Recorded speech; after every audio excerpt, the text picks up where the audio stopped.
A neve caía em flocos preguiçosos sobre os blocos de apartamentos cinzentos do distrito de Biryulyovo, em Moscovo, cada um uma cópia desbotada do seguinte.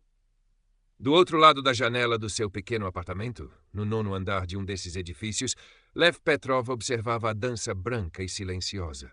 O brilho alaranjado dos candeeiros de rua mal conseguia perfurar a escuridão da noite de inverno. Dentro, o calor do aquecedor central era um conforto modesto, assim como o aroma do chá de ervas que a sua mãe, Anya, lhe preparara antes de ir para o seu turno de limpeza num hospital do centro. Eram quase 2 da manhã. Lev, com os seus 30 e poucos anos, ombros ligeiramente curvados pelo peso de preocupações não ditas e horas incontáveis em frente ao ecrã, esfregou os olhos. A pele escura, herança de um avô tártaro distante que a sua mãe raramente mencionava, contrastava com a palidez da maioria dos rostos que encontrava diariamente. Mais um pequeno lembrete da sua subtil, mas persistente, diferença. A pele escura, herança de um avô tártaro distante que a sua mãe raramente mencionava, contrastava com a palidez da maioria dos rostos que encontrava diariamente. Mais um pequeno lembrete da sua subtil, mas persistente. O seu cabelo crespo, cortado curto, era outra marca. Sobre a sobrancelha esquerda, uma cicatriz fina, quase invisível, esbranquiçada contra a pele, uma lembrança física que ele tentava em vão esquecer. No ecrã do seu velho portátil, um projeto freelancer de design gráfico para uma padaria local piscava quase finalizado. Pagaria as contas, talvez sobrasse algo para ajudar a mãe, mas não era o sonho. O sonho tinha um nome. Design Stroy, uma das agências de publicidade mais conceituadas de Moscovo, cujos escritórios reluzentes em Moscow City pareciam pertencer a outro planeta. Uma oportunidade ali não era apenas um emprego, era validação, uma fuga, a prova de que todo o sacrifício, as noites em claro a estudar num instituto de design respeitável, mas não de elite, tinham valido a pena. Um arrepio percorreu-lhe a espinha, não de frio. Era a memória, sempre à espreita. Fechou os olhos. 10 anos, pátio da escola no 1274. O cheiro a giz e a couve cozida. Lev, pequeno para a idade, agarrava com força um caderno onde desenhara um intrincado cavaleiro russo.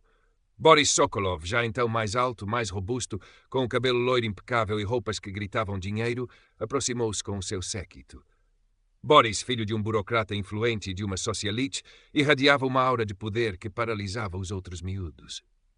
Olha só, o nosso artista Tchorny, trouxou Boris, usando um termo depreciativo para pessoas de pele mais escura, enquanto os outros riam. O que é isso, Petrov? Um autorretrato? Não sabia que os teus antepassados eram da nobreza. Antes que Lev pudesse reagir, Boris arrancou-lhe o caderno, rasgou o desenho premiado e atirou os pedaços para uma poça de lama. Fica melhor assim, não achas? Mais abstrato. A impotência de Lev criança, as lágrimas quentes a quererem saltar, engolidas com um nó na garganta. Abriu os olhos. A memória ainda queimava. Boris. O nome era um sinônimo de humilhação. O seu telemóvel vibrou na secretária improvisada. Um e-mail. Assunto, proposta de período experimental Design Stroy. O coração de Lev deu um salto, depois afundou-se numa mistura de euforia e pavor. Abriu-o com mãos trêmulas. Caro Lev Andreevich Petrov, temos o prazer de o informar que foi selecionado para um período experimental remunerado de 1 mês na Design Stroy, com possibilidade de efetivação no departamento de criação. Lev releu as palavras várias vezes. Não podia acreditar. Anos a enviar portfólios, a sonhar acordado. E agora, isto. Uma onda de alegria quente invadiu, seguida de perto por uma sombra fria de ansiedade. E se não fosse bom o suficiente? E se...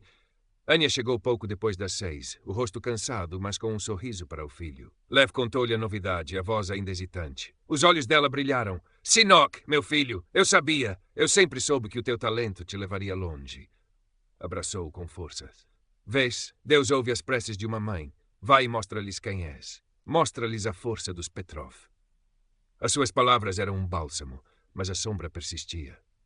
O primeiro dia na Design Stroy foi um borrão de corredores imaculados, vidro e aço, o zumbido silencioso da eficiência e da ambição.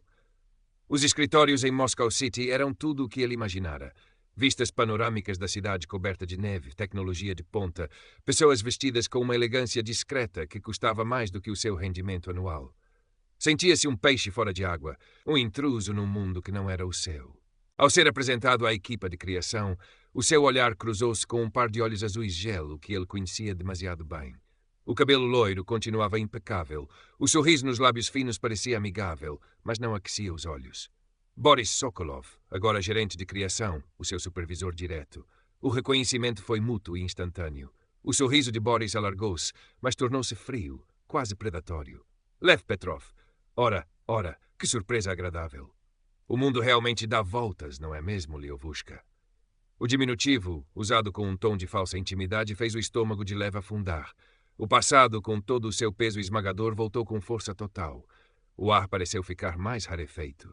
Aquele era o seu sonho, e ali estava o seu pesadelo de infância, pronto para o transformar em pó mais uma vez. As primeiras semanas na Design Destroy foram um exercício de sobrevivência para Lev.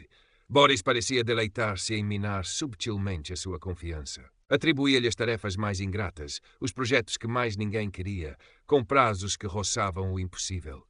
As críticas ao seu trabalho, sempre feitas em público, eram envoltas numa falsa cordialidade que as tornava ainda mais cortantes. Para alguém com a tua formação, Petrov, não está mal de todo, mas precisamos de mais polimento, mais sofisticação, entendes? Ou então, este conceito é interessante, Lev. Um pouco cru, talvez. Falta-lhe a visão global que os nossos clientes esperam. Boris esquecia-se de o incluir em e-mails importantes sobre projetos ou em reuniões de brainstorming cruciais, deixando Lev a lutar para se manter a par. Quando Lev finalmente conseguia apresentar uma ideia, Boris ou a desdenhava com um aceno de mão, ou, pior, apropriava-se dela mais tarde, apresentando-a como sua com pequenas modificações. O isolamento começou a instalar-se. Alguns colegas, percebendo a animosidade mal disfarçada de Boris, evitavam Lev, temendo serem associados a ele. Outros, os mais próximos do círculo de Boris, pareciam partilhar do seu desprezo velado. Lev ouvia comentários ocasionais, piadas sobre os recém-chegados que não percebem como as coisas funcionam aqui, ou sobre a falta de experiência de alguns, sempre ditas em voz suficientemente alta para ele ouvir, mas sem o nomearem diretamente. Eram microagressões que se acumulavam, como pequenos cortes de papel, até a dor se tornar constante. Uma noite, enquanto trabalhava até tarde num conceito que Boris tinha demolido pela manhã, Lev sentiu o peso do mundo nos ombros. A memória da cicatriz latejou. 15 anos. O corredor mal iluminado atrás do ginásio da escola. Boris e 2 dos seus capangas habituais encurralaram-no. Chovia lá fora, um dia cinzento e miserável. Então, Petrov, soube que andas a gabar-te dos teus desenhos outra vez, sibilou Boris, o hálito a cheirar a tabaco barato que ele fumava às escondidas. Achas que és melhor que nós só porque rabiscas uns bonecos? Lev tentou afastar-se, mas foi empurrado contra a parede fria. Roubaram-lhe o lanche, o pouco dinheiro que levava para o autocarro. Quando tentou resistir, um dos amigos de Boris deu-lhe um soco. Lev cambaleou e a sua cabeça bateu numa maçaneta saliente. O sangue quente escorreu-lhe pela testa. A dor aguda, a humilhação, a raiva impotente. Boris riu. Isso é para aprenderes o teu lugar, Chorny. A cicatriz que ficara era mais do que uma marca física. Era um selo da sua vulnerabilidade. Lev estremeceu, voltando ao presente. Aquele medo antigo, a sensação de ser pequeno e indefeso, ameaçava consumi-lo. Pensou em desistir, em voltar para a relativa segurança dos seus freelancers, longe do olhar predador de Boris. Foi então que conheceu Sonia Ivanova. Designer júnior na equipa, Sonia era alguns anos mais nova que Lev, com uns olhos vivos e observadores e uma energia tranquila.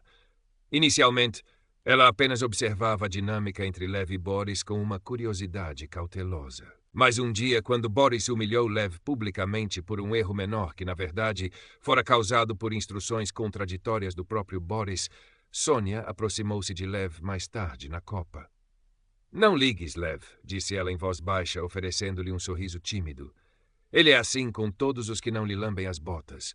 O teu trabalho naquele layout do cliente da Sibéria estava excelente, a propósito. Eu vi. As palavras de Sonia foram como um copo de água fresca no deserto. Pela primeira vez em semanas, Lev não se sentiu completamente só.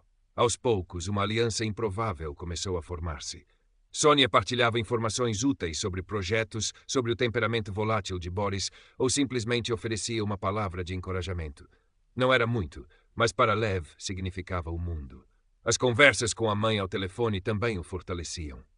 Anya, com a sua sabedoria pragmática, percebia a angústia na voz do filho. Lev, Sino, o que se passa? É aquele demônio do Boris outra vez, não é? Não deixes que ele te apague, meu filho. Lembra-te de quem és. Lembra-te do teu avô, que sobreviveu à guerra e à fome. Tu tens o sangue dele. Luta. A gota de água aconteceu durante a preparação para uma campanha importante para um novo cliente, uma empresa de tecnologia inovadora. Lev tivera uma ideia particularmente brilhante para o conceito visual, algo que combinava a estética russa tradicional com um design ultramoderno. Trabalhara nela em segredo, aperfeiçoando-a. Quando a apresentou numa reunião interna, viu um brilho de interesse nos olhos de Boris, rapidamente disfarçado. Boris descartou a ideia como demasiado arriscada. Dias depois, Lev viu Boris a apresentar uma versão quase idêntica da sua ideia ao diretor da agência, Dr. Artur Vasiliev, como se fosse sua. Naquele momento, algo em Lev mudou. A raiva, há tanto tempo reprimida, transformou-se numa determinação fria. Ele não ia ser mais uma vítima passiva. Com a ajuda discreta de Sônia, que lhe ensinou a usar a função de gravação do telemóvel discretamente e a guardar cópias de e-mails importantes, Lev começou a documentar as ações de Boris. Cada comentário depreciativo, cada instrução sabotadora, cada pequena injustiça. Sentia medo, mas também uma estranha sensação de poder. Então, veio o Projeto Alpha, o lançamento de uma nova plataforma de e-commerce russa.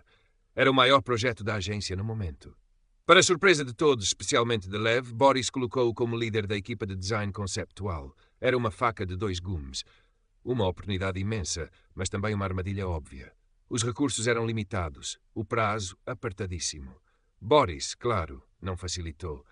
Interferia constantemente, dava instruções contraditórias, minava a confiança dos poucos membros da equipa que Lev conseguira reunir, semeando discórdia e dúvida.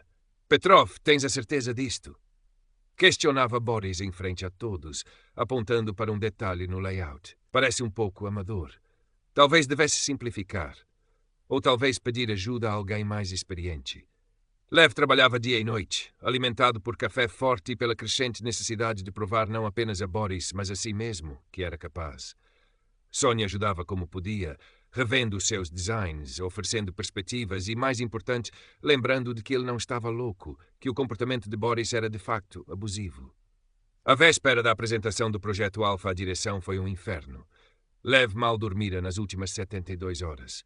O seu pequeno apartamento em Biryulyovo parecia uma caverna escura, iluminada apenas pelo brilho do ecrã. Revia a apresentação vezes sem conta, cada slide, cada palavra.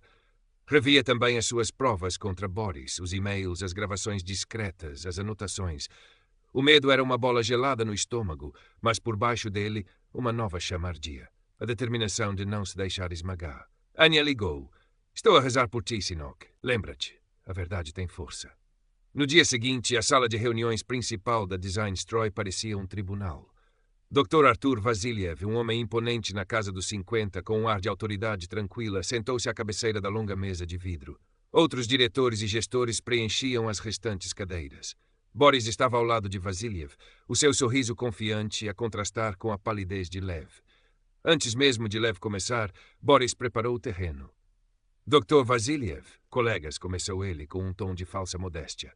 O Lev tem trabalhado arduamente neste projeto. É um jovem com potencial, mas, como sabem, ainda está em período experimental. Houve alguns desafios, mas estou certo de que ele fez o seu melhor. A insinuação de incompetência pairava no ar. Lev respirou fundo. Ligou o projetor.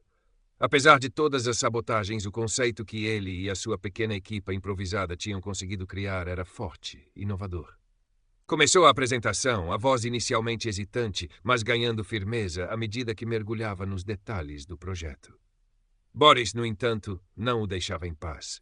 Interrompia constantemente com perguntas capciosas, comentários que desqualificavam o seu raciocínio ou sugestões que claramente visavam confundi-lo. Lev, desculpa interromper, mas essa paleta de cores, não achas que é um pouco sombria para um e-commerce? Os nossos dados sugerem que os consumidores russos preferem algo mais vibrante. Ou, essa funcionalidade parece complexa. Tens a certeza de que a equipa de desenvolvimento consegue implementá-la dentro do prazo e do orçamento? Lev rebatia cada ponto com calma e lógica, mas sentia a sua energia a esvair-se. Então, no momento crucial, quando apresentava o protótipo final, Boris desferiu o golpe que ele esperava ser o de misericórdia. Um momento, Lev, disse Boris, o tom subitamente sério. Recebi um relatório da equipa Q esta manhã. Parece que há uma falha de segurança grave neste protótipo que apresentaste. algo que poderia comprometer os dados dos utilizadores. Além disso, continuou ele, folheando uns papéis com ar grave, alguns elementos deste design parecem estranhamente familiares. Tenho aqui um conceito de uma agência concorrente que se assemelha bastante. Isto é muito sério, Lev. Plágio e negligência. Numa empresa como a Design Destroy, isso é inaceitável. A ameaça da sua não efetivação, da destruição da sua reputação, era explícita. A sala ficou em silêncio. Todos os olhares estavam postos em Lev. Sentiu o peso do passado, o olhar trocista de Boris na escola, a dor da cicatriz. Por um instante, a vontade de encolher, de desaparecer, foi avassaladora. Mas então lembrou-se das palavras da sua mãe, do apoio silencioso de Sônia, que o observava com apreensão, e da sua própria dignidade tantas vezes pisada. A chama dentro dele rugiu. Endireitou os ombros. A sua voz, quando falou, era surpreendentemente firme, clara, cortando a tensão na sala. Dr. Vasiliev, colegas, começou Lev, olhando diretamente para Boris, depois para cada um dos diretores. As acusações do Sr. Sokolov são graves e completamente infundadas. Virou-se para o ecrã. Com alguns cliques rápidos, abriu uma pasta no seu portátil que não fazia parte da apresentação original. Sobre a alegada falha de segurança, fui eu quem a identificou há 3 dias e reportei imediatamente ao Sr. Sokolov por e-mail, sugerindo uma solução. Tenho aqui o e-mail. E projetou o e-mail com data e hora, onde a sua preocupação e a sugestão estavam claramente documentadas, e a resposta lacônica de Boris a dizer: veremos isso depois. Quanto à acusação de plágio, continuou Lev, a voz a ganhar força, este conceito foi desenvolvido inteiramente por mim, com base em pesquisas extensas e no meu próprio processo criativo. Qualquer semelhança com outros trabalhos é pura coincidência ou, talvez, e aqui olhou diretamente para Boris, uma tentativa de desacreditar o meu trabalho. Na verdade, o Sr. Sokolov tem demonstrado um padrão consistente de comportamento que visa minar a minha contribuição e criar um ambiente de trabalho hostil. O choque na sala era palpável. Boris estava lívido, os nós dos dedos brancos onde agarrava a caneta. Tentou interromper, balbuciando: isto é um ultraje! Ele está a mentir. Mas Dr. Vasiliev levantou uma mão, silenciando-o. Prossiga, Sr. Petrov, disse Vasiliev, o olhar fixo em Lev. Lev respirou fundo. Desde que cheguei a Design Destroy, tenho sido alvo de sabotagem velada, humilhações públicas e apropriação das minhas ideias por parte do Sr. Sokolov. Tenho documentado alguns destes incidentes. Com calma, Lev apresentou uma série de e-mails onde Boris lhe dava instruções contraditórias, prazos impossíveis, ou onde se recusava a fornecer informações cruciais. Depois, com um aviso prévio sobre a natureza do áudio, reproduziu uma curta gravação de um dos comentários mais abusivos de Boris, feito numa conversa supostamente privada, onde Boris usava um calão depreciativo para se referir a Lev e à sua origem humilde. A qualidade não era perfeita, mas a voz de Boris era inconfundível. Sônia, quando questionada discretamente por Vasiliev sobre um dos incidentes mencionados por Lev, uma reunião da qual Lev fora deliberadamente excluído, confirmou a versão de Lev com um aceno de cabeça nervoso, mas firme. A apresentação de Lev não foi apenas uma defesa. Foi um contra-ataque preciso, usando a sua inteligência e as ferramentas do seu ofício, a clareza da argumentação, a organização das provas, para expor a verdade. Quando terminou, um silêncio pesado instalou-se na sala, quebrado apenas pela respiração ofegante de Boris. A fúria impotente no rosto do seu antigo agressor era uma pequena, mas significativa vitória para Lev. Nos dias que se seguiram, a Design Destroy mergulhou numa discrição tensa. Boris Sokolov não foi demitido imediatamente. As suas desvias e as conexões familiares eram demasiado fortes para uma ação tão drástica e pública. No entanto, foi severamente repreendido numa reunião à porta fechada com Dr. Vasiliev. Foi discretamente afastado da supervisão direta de novos estagiários ou funcionários em período experimental e perdeu a liderança de alguns projetos importantes. A sua reputação na empresa, antes a de um jovem gestor promissor, embora arrogante, ficou irremediavelmente manchada. Uma investigação interna formal foi aberta, mais para acalmar os ânimos e cumprir protocolos do que para uma punição real. Mas o dano à imagem de Boris dentro da empresa era real. Colegas que antes o bajulavam agora o evitavam. Lev recebeu um pedido de desculpas formal e um tanto embaraçado da direção. O seu trabalho no projeto Alpha, apesar de tudo, foi reconhecido como excelente. Ofereceram-lhe a efetivação, com a promessa de o colocar numa equipa diferente, longe da influência de Boris. Era tudo o que ele sonhara, a validação que tanto almejara.